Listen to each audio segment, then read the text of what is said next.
নমস্কার বন্ধুরা, অ্যাস্ট্রোসেজে আপনাদের সবাইকে স্বাগত জানাই। যখন কোনো ব্যক্তির ভাগ্য ঘুমিয়ে থাকে তখন সে নিজের পরিশ্রমে দিনে দুবেলা অন্ন তো উপার্জন করতে পারে, কিন্তু জীবনে সেই ভৌতিক সুখ অর্জন করতে পারে না, যা প্রতিটা মানুষেরই ইচ্ছা আকাঙ্ক্ষা থাকে। কিন্তু আপনি যদি একটা সিংহ রাশির জাতক জাতিকা হয়ে থাকেন, তাহলে এখন আপনার ভাগ্যবিধাতা উদিত অবস্থায় প্রবেশ করেছেন। দেবগুরু বৃহস্পতির এই উদিত অবস্থা আজ থেকে 18ই অক্টোবর 2025 পর্যন্ত আপনাকে 100% দিতে চলেছে। আর এই সময়ের মধ্যে আপনাকে 5টা বড় বড় দান দিতে চলেছে। যদি আমি বলি যে সিংহ রাশি জাতকদের 18ই অক্টোবর 2025 পর্যন্ত শনির ঢাইয়ার যে কষ্টের সম্মুখীন হতে হচ্ছে, তা দেবগুরু বৃহস্পতি এখন আপনাকে ভুলিয়ে দিয়ে এই 5টি বড় বরদান দিচ্ছেন। তবে সেটি অসত্য নয় কিন্তু, কারণ আপনার কুণ্ডলীর অতি যোগকারক দেবগুরু বৃহস্পতি যখন উদিত অবস্থায় আসেন, তখন তিনি বাধ্য হন জীবনের ভাগ্যের সাথে জুড়তে। এই ভাগ্য আপনার পরিশ্রমের সঙ্গে মিশে আপনাকে অনেক বেশি শক্তিশালী করে তুলবে। কি কি বড় লাভ আপনি আজ থেকে 18ই অক্টোবর 2025 পর্যন্ত দেখতে চলেছেন, একে একে সব বিস্তারিতভাবে জানব। তার আগে বলে রাখি, আজকের বিশ্লেষণটি জন্মরাশি চন্দ্ররাশির উপর ভিত্তি করে তৈরি করা। আপনারা যারা নিজেদের বাচ্চাদের প্রেডিকশন করাতে চাইছেন, জন্মকুণ্ডলী বিচার করাতে চাইছেন, তারা অবশ্যই আমার টেলিগ্রাম চ্যানেলে জয়েন করে নিতে পারেন। লিঙ্কটা ভিডিও ডেসক্রিপশানে পেয়ে যাবেন। এছাড়াও আপনারা চাইলে সরাসরি আমার সঙ্গে হোয়াটসঅ্যাপ নাম্বারে যোগাযোগ করতে পারেন। হোয়াটসঅ্যাপ নাম্বারটাও ভিডিও ডেসক্রিপশানে দেওয়া থাকবে। তো চলুন মূল আলোচনায় ফেরা যাক। দেবগুরু বৃহস্পতি, যিনি আপনার পঞ্চম ভাব অর্থাৎ ত্রিকোণ স্বামী হয়ে বর্তমানে একাদশ ভাব অর্থাৎ লাভ স্থানে অবস্থান করছেন। এতদিন পর্যন্ত অস্ত অবস্থায় ছিলেন, এখন এই বৃহস্পতি উদিত হয়ে বলবান হয়ে উঠেছেন।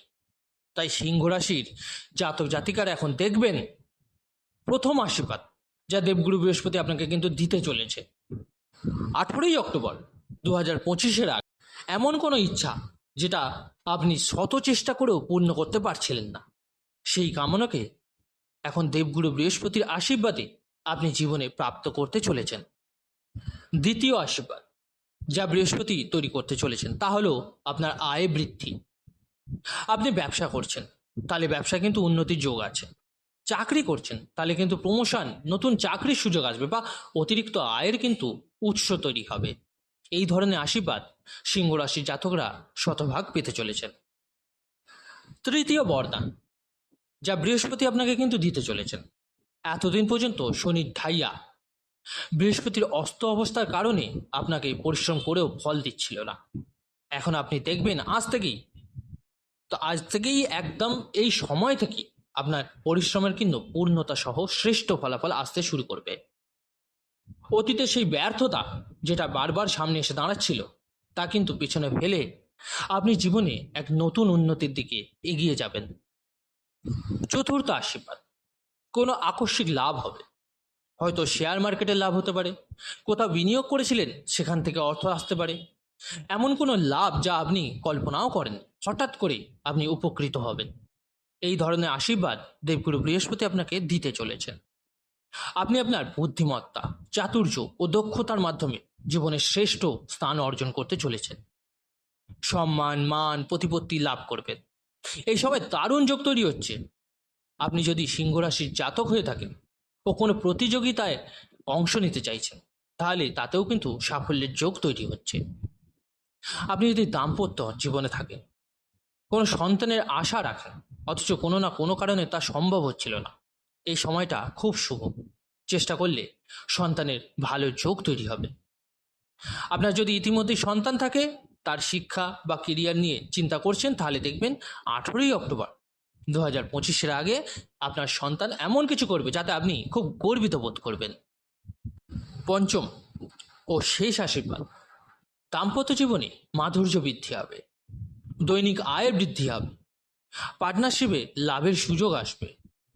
আপনি যদি সিংহ রাশির কোনো কন্যা বা বালক হন বা বিয়ের বয়স পেরিয়ে গেছে, কিন্তু কোনো না কোনো কারণ বিয়েতে দেরি হয়ে যাচ্ছিল, তাহলে এই সময় সেই বিলম্ব দূর হয়ে সুন্দর বিয়ের যোগ তৈরি হবে।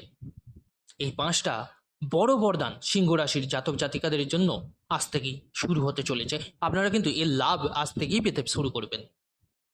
এখন আপনাদের মনে হয়তো প্রশ্ন আসছে যে এই বৃহস্পতির ফল কি সব সিংহ রাশির জন্য সমান হবে?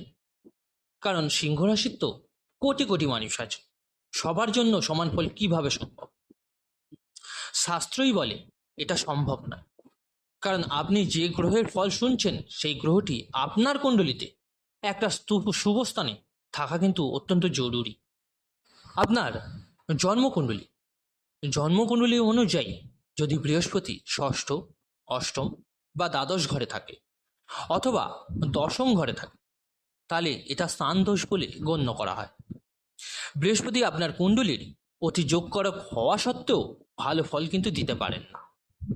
এই 4টি স্থান ছাড়া অন্য যে কোনো ঘরে বৃহস্পতি যদি অবস্থান করে এবং ডিগ্রি ওয়াইজ বলবান হন, তাহলে এই শনির ঢাইয়া যাবতীয় নেতিবাচক প্রভাব কিন্তু আপনাকে ভুলিয়ে দেবে। এটা 100% সঠিক হবে। এটার জন্য অবশ্যই আপনি মাথায় রাখবেন, আপনার জন্মকুণ্ডলী একবার বিচার করিয়ে নেবেন, তবে ভালোভাবে বুঝতে পারবেন আপনার কোন ঘরে কি আছে, কোন গ্রহের অবস্থান আছে। চলুন এবার বলি কি করবেন যাতে বৃহস্পতির সর্বোচ্চ আশীর্বাদ আপনি পান। প্রতিদিন 108 বার করে ওম গুরুবে নমঃ জপ করতে থাকুন। বিষ্ণু সহস্র নাম পাঠ করুন। যদি সম্ভব না হয় অন্তত শুনলেও সুফল আসবে। চলতে ফিরতে যেখানেই যান, যে কাজই করুন না কেন, একবার করে অন্তত ওম নমঃ ভাগবতে বাসুদেবায় নমঃ জপ করুন। এটা কিন্তু খুবই জরুরি। আরেকবার বলে দিই, ওম নমঃ ভাগবতে বাসুদেবায় নমঃ, এই মন্ত্রটি কিন্তু জপ করবেনই করবেন। চলতে ফিরতে ঘুরতে ফিরতে অন্তত একটু করে জপ করে নিন। যদি আপনার কুণ্ডলিতে বৃহস্পতি ভালো অবস্থানে থাকে তাহলে পোখরাজ ধারণ করতে পারেন। বৃহস্পতির শুদ্ধিকরণ হলে 4 গুণ বেশি ফল পাবেন, ভালো ফল খুব ভালো দেবে।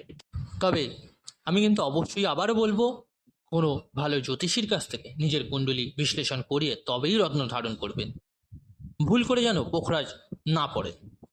যদি বৃহস্পতি আপনার কুণ্ডলিতে ষষ্ঠ, অষ্টম, দ্বাদশ ঘর বা দশম ঘরে থাকে, এর ফল কিন্তু এতটা নেতিবাচক ফল আসবে যা আপনি কল্পনাও করতে পারবেন না। বৃহস্পতি যদি শুভ স্থানে থাকেন, তাহলে অভিজ্ঞ জ্যোতিষীর দ্বারা আপনি পরামর্শ নিয়ে তবেই রত্ন ধারণ করুন। পারলে বৃহস্পতিবারের দিন হলুদ বস্ত্র পরিধান করুন, চারপাশে হলুদ জিনিসের ব্যবহার করুন। তাতে বৃহস্পতির কিন্তু ইতিবাচক দৃষ্টি আপনার সঙ্গে যুক্ত হবে। লাস্টে একটা কথাই বলে রাখি, সিংহ রাশির জাতকরা আপনারা কিন্তু এই সময়টায় সৎ ব্যবহার করুন, সাফল্য আপনার অপেক্ষায় আছে। আশা করি আমার দেয়া আজকের এই তথ্য আপনাদের ভালো লেগেছে, উপকারে লেগেছে। বন্ধুরা, ভালো লেগে থাকলে অবশ্যই লাইক করতে ভুলবেন না, আর চেষ্টা করবেন বন্ধুদের সঙ্গে ভিডিওটি শেয়ার করতে। আর যে সকল বন্ধুরা নতুন শুনছেন তারা অবশ্যই চ্যানেলটিকে সাবস্ক্রাইব করে নেবেন। ধন্যবাদ।